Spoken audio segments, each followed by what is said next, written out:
Kelly Vaughn, and this is Inside Indy. And this is Domestic Violence Awareness Month, the month of October. And we're going to celebrate, I guess that's the word we can use here, by talking to a couple of very special guests in our studio today from Sheltering Wings, which is a shelter for battered women, right? Okay, welcome to the show. We have Cassie Martin, who is the executive director for Sheltering Wings, and then we have Linda Wells, who is a residential services director there and also a survivor. Yes, correct. Welcome to the show. Thank you. I want to begin with Cassie. If you can tell folks where you are and what you're about, your mission, purpose. Sure.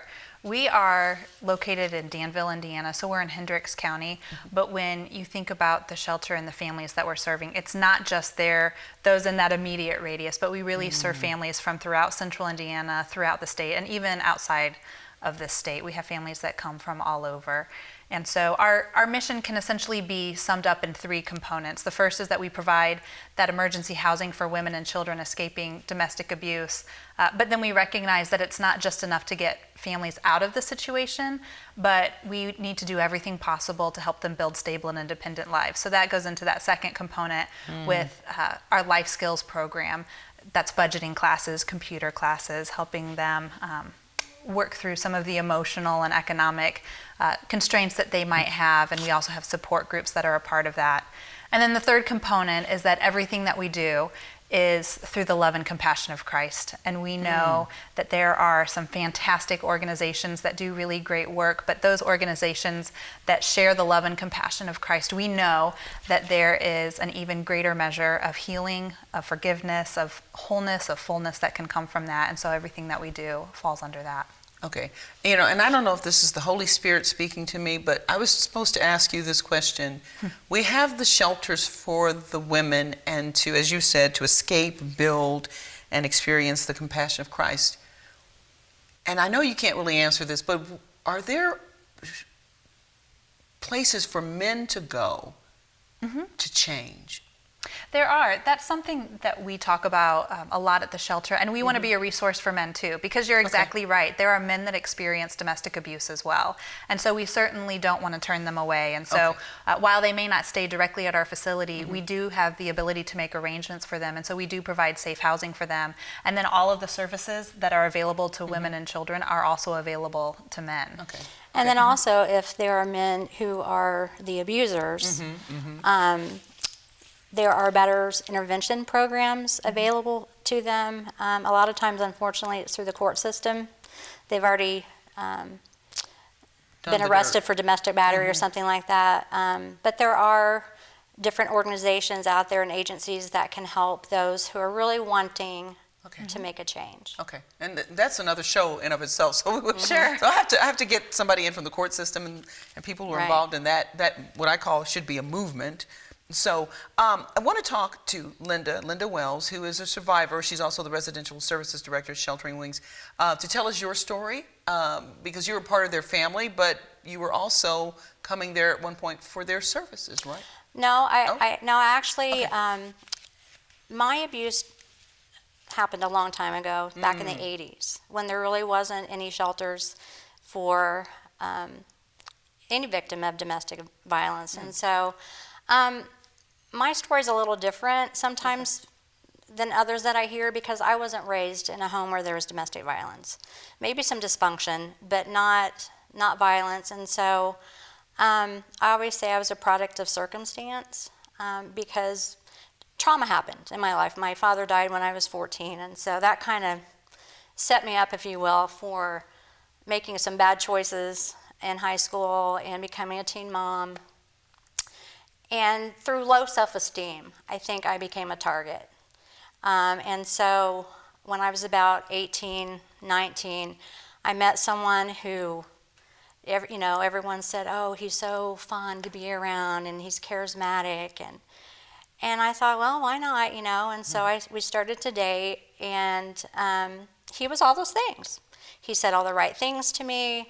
You don't need any other friends because I'm your best friend. And as a young girl, you're like, oh, that's so sweet, So I fell right into that trap. And we ended up having a child together, and then later we got married. And then shortly after the marriage, the verbal abuse started. A lot of, you're never going to amount to anything. You're a marked woman. Who would want you?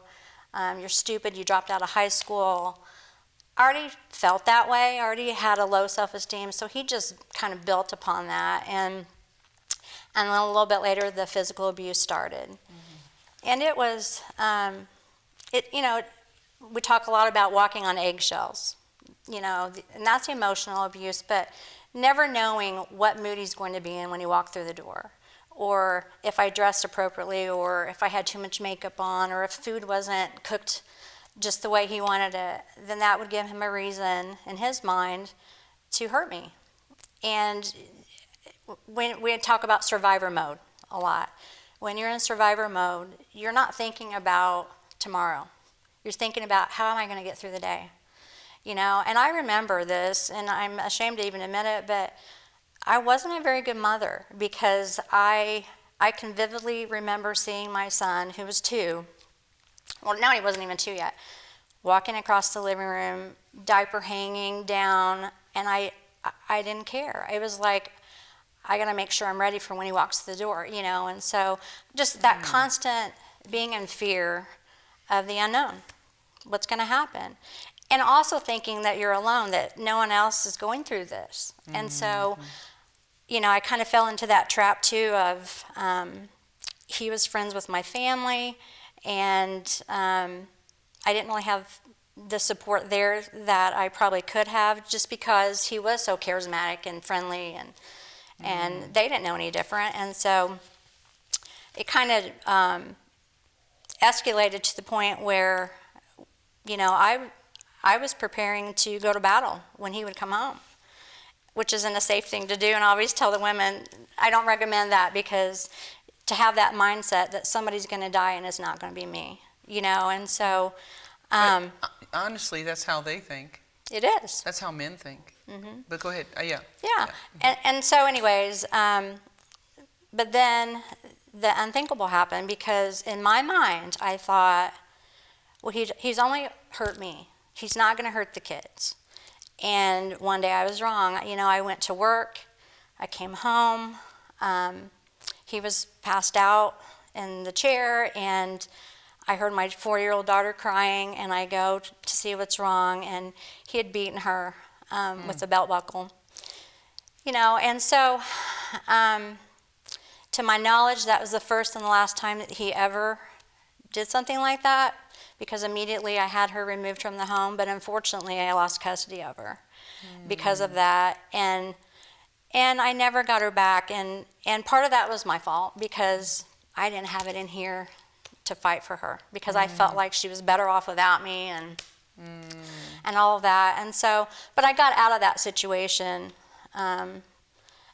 shortly after that, and but it didn't really stop there, because physical abuse, and there's a whole lot more to this story, trust me, but the physical abuse, those wounds heal, unless obviously it's a horrific abuse, but it's the emotional scars that you really don't ever get over. And so for me, unfortunately, I attempted suicide several times, because I felt like, my kids are better off without me, I'm worthless, I'm all those things that I was told that I was, and everybody would just be better off without me. And then, I had decided to go to cosmetology school, and I did that, and I loved it. I absolutely loved it. But you still hear those voices inside telling you that you're not worthy, that you're not good enough, that you're stupid, that and you're never going to amount to anything. And I actually graduated, was able to do that, and then I made a lot of bad choices. Alcohol and drugs was part of it, because you don't want to remember the things that you went through, and you try to escape the reality of your life. And so, I'm not justifying it by any means, but that's what I did. And that sounds like kind of like you're snuffing out the pain too. Yeah, exactly. And you're just creating another problem on top of a problem. But and then that just added to the depression and anxiety and all of that. And so the last time I attempted suicide, I woke up and I looked around the room in the hospital and I thought, I can't even kill myself right. That's how I felt.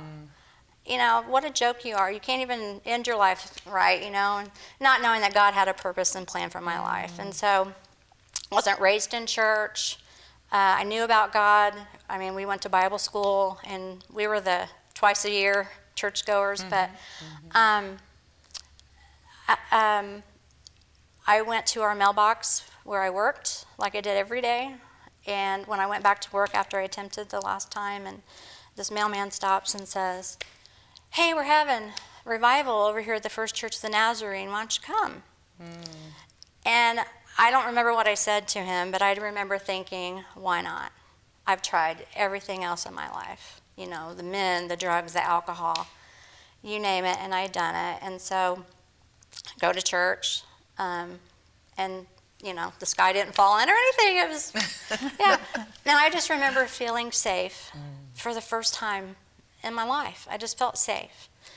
And the preacher, or the evangelist, he was talking about drunkenness and sleeping around and all these things, that's what I was about. And I got mad. I just thought, that mailman knew me, and he went and he told this preacher everything, you know. Little did you know, we all feel that way on Sunday, right? Yeah. So anyways, you know, he said, I want to talk to you this morning about God's forgiveness. And he said, what if I told you, of course, you know, you feel like he's saying it right to you. Yeah. He said, what if I told you you could leave here today totally forgiven of everything you've ever done? And of course, I'm rewinding my life in my head, and I thought, there's no way. And they had an altar call, which I didn't know what that meant, and everybody was standing up and singing, and I didn't go forward. And I just remember looking at the pew, and my knuckles were white because I was hanging on for dear life. And because I was embarrassed. I didn't want to go forward. I didn't know how to pray or any of that. And so, but I decided to go back to church that night. Okay, good. And I did, and he starts preaching on the same thing. And I'm like, this guy does not give up on the drunkenness and the sleeping around. And so, but then he said, and this is what got me, he said, you know, this morning we talked about God's forgiveness. Tonight I want to talk to you about your Father's love. And he said, I want you to picture your daddy. And I forgot to mention this, but my father died when I was 14. And so, anyways, I was thinking of my dad, you know. And he's like, and he's a big daddy. And then I realized he was talking about God. And his arms are wide open, and he's saying, just come to me as you are. Let me wrap my arms around you and love you for who you are. You're making me cry. It gets me every time because... So I said, okay. You said okay. I literally ran to the altar, poured myself over, and I said, God, take me because I hate me. And he did. We're going to take a break from crying. I'm sorry, I tried not to. She's got me crying. When we come back, we'll talk more about God opening his arms up and welcoming his daughter home, and the Sheltering Wings Center when we come back. We'll be back after this.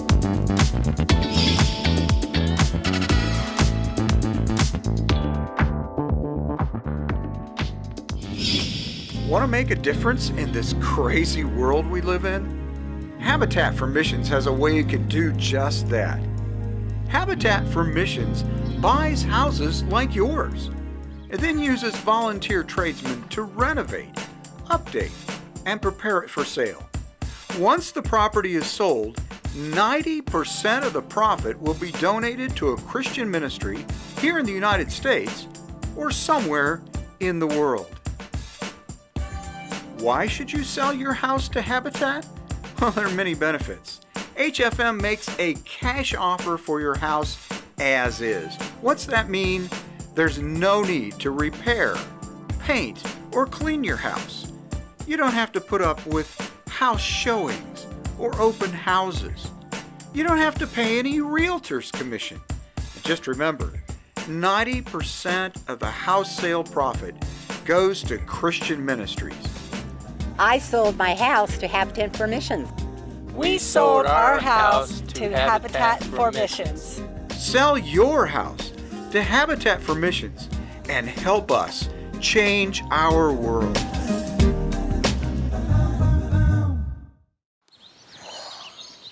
Staring contest. You still got it. I know. Come alive with the forest. Visit discovertheforest.org to find a forest near you.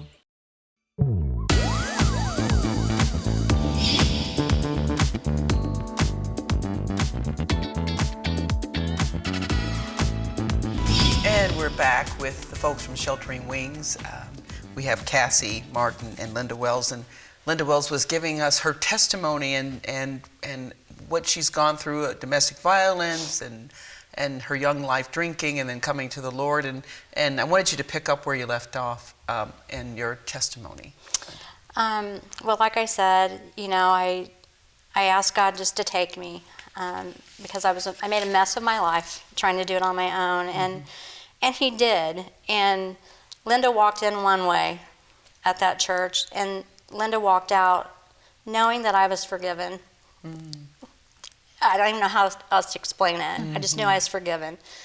That was the easy part. The hard part was learning to forgive myself, which took years. But I have to share that because God transformed my life. I was the willing participant, but He changed my life, and He brought people into my life that kind of took me under their wings, and the church, did that, and they just they didn't leave me at the altar, and they helped mold me and make me, and that was my prayer. And like, Lord, make me and mold me into the woman and the mother that You called me to be, and and so that took many, many years, and I'm still a work in progress. It's far from being over, but He was able to. I became a youth pastor, years later, and how I came to Sheltering Wings, was not by accident. Somebody handed me a paper from the flyer and said, you need to apply for this job. And I read the description and I said, I'm not qualified. Because, they want a bachelor's degree and all this, and I was a hairstylist, and so, but anyways, I called and went through the interview process, and I did feel like that was my calling, because I wanted to be able to give back. I've been there. I've done that. I understand why women stay. I understand why they leave and go back so many times. I get it. And so I have a love in my heart that only can come from Him, because to be honest, I get frustrated with them because I see me. And I want so badly for them to transform their lives. And like Cassie had mentioned, we don't want to just get them safe, although that's like the most important thing, but how do we help them transform their lives to where they become self-sufficient? Let me ask Cassie then about what do they normally need to make that transformation? What is missing? There's so many components that a family can come in that they're missing. So it might be the economic stability of having completed their high school diploma, or maybe it's some type of secondary education or certificate, or finding a job. They might feel so dependent and reliant upon their abuser because they've stripped away all of their acts of independence, driver's license, ability to maintain a budget, all of those kinds of things. So those are more of the nuts and bolts that we really help to work on and assess where they are in life and what types of resources and tools that they need. But for the transformation part, that oftentimes goes into the support groups or the case management that they have with our staff, where they can talk one-on-one and they can really begin that journey of understanding, why he does that, what their self-value and worth is for themselves, that they are worthy of honor, that they are worthy of respect, worthy to be loved in the way that God intended them to be loved. And just working through that process of the healing component is such an important part for the full transformation to take place. Why does he do that? There's so many reasons, but the underlying reason or the underlying cause of domestic abuse is control. The abuser will try to exert control in any way possible. Sometimes that manifests itself in physical abuse or in the emotional abuse by tearing a person down so that they can feel more powerful, so that they can feel more in control. Ultimately, that's what it all boils down to, is that need, that craving, that desire for control. And we oftentimes will tell victims that when they leave, that's one of the most dangerous times in their life. And that's simply because when they leave, they're taking away the object to control. They're taking away the person to control. And so then they'll react, they'll respond. And so we work with them to make sure that they're making that decision to leave in the safest way possible. So we can help them with safety planning. We can help them with safety planning as they're preparing to leave, to think through all of the things that they might need to bring with them, or the best timing of when to leave. Or there are some people that we just understand and recognize aren't ready to leave yet, or maybe right now isn't the safest time to leave. So we'll help them with safety planning so that while they're still in the home, here are some things that you can think about. Here are people that you can connect with to make sure that you stay safe. And when you do need to leave, when you are ready to leave, we can help them through that. So, and you mentioned earlier, Linda, about that it is sometimes hard to leave. Explain to the viewers why that is, that through your experience and what you've seen at Sheltering Wings, why it takes 7 times to actually leave. I think, obviously there's various reasons, but for me, I felt alone. I thought I was the only one really going through it. I didn't even know I had a name.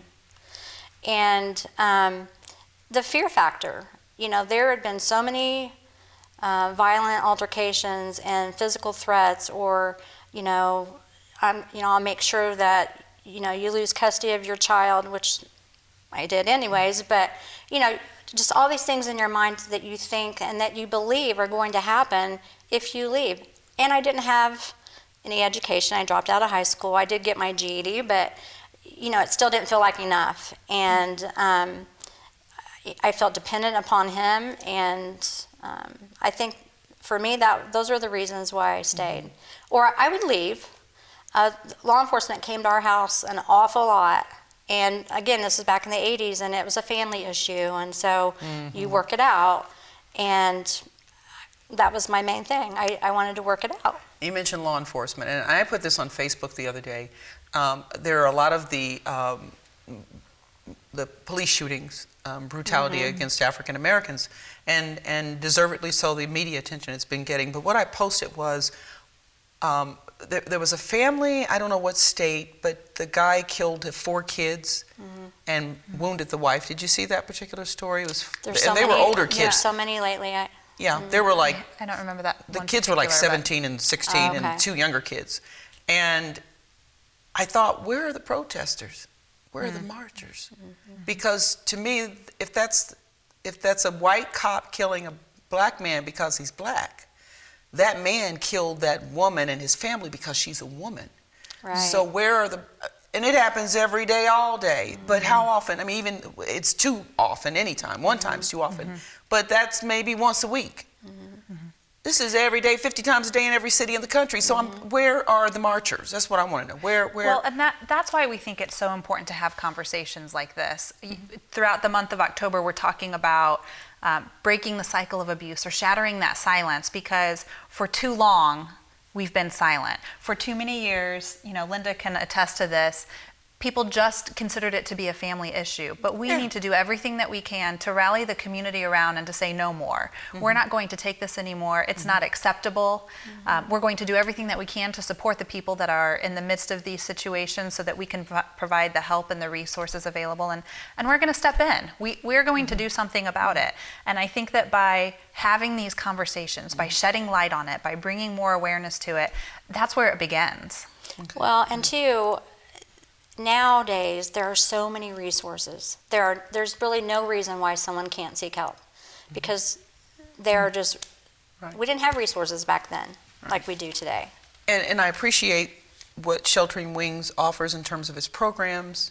And I also think we need programs for these people who do this. It seems like, sometimes it seems like we're working to help the victims, but it almost feels like the victim is, like, not that it's our fault, but we're responsible to fix it. Right. And to me, it's the men who do it who are responsible. Right. if the audience doesn't like that I say this, so be it. And I think it's the responsibility of good men to hold the bad men responsible, because oftentimes, let's be real, men don't always listen to us. I say it goes back to the Garden of Eden, you know, when Thanks a lot, Eve. Thanks a lot, Eve. I'll never listen to her again. I got it. So you're not going to listen to me, but you'll listen to another man. So it's the good men's responsibility to hold the bad men accountable. Right. And they need to get in on the fight, and they need to be leading the marches, just as the black men and the families get angry when a white cop kills the black man, because it's for that reason that that person is targeting that individual. We've got 1 minute left, and I'm going to give the floor to Cassie.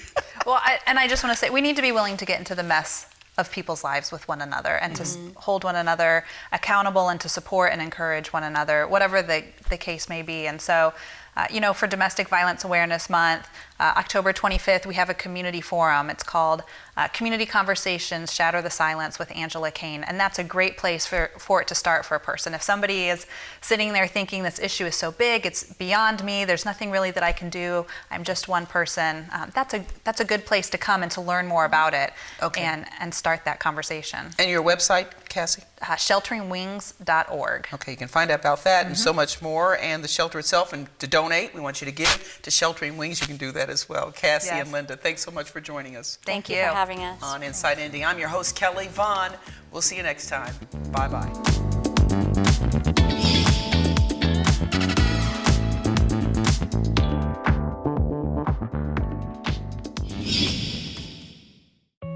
Julie was always a voracious reader.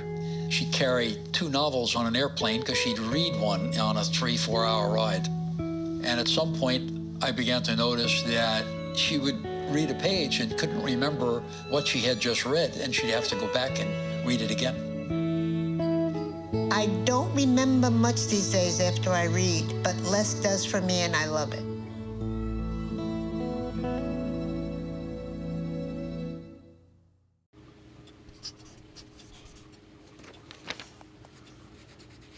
If you love them enough to relearn math so you can teach them math, then surely you'll check nhtsa.gov/the right seat to make sure they're correctly buckled in the back seat.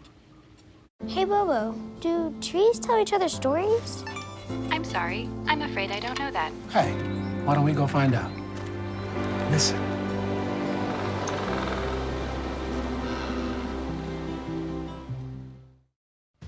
It takes less than 1 minute to find out if you may have prediabetes, and you can do it here.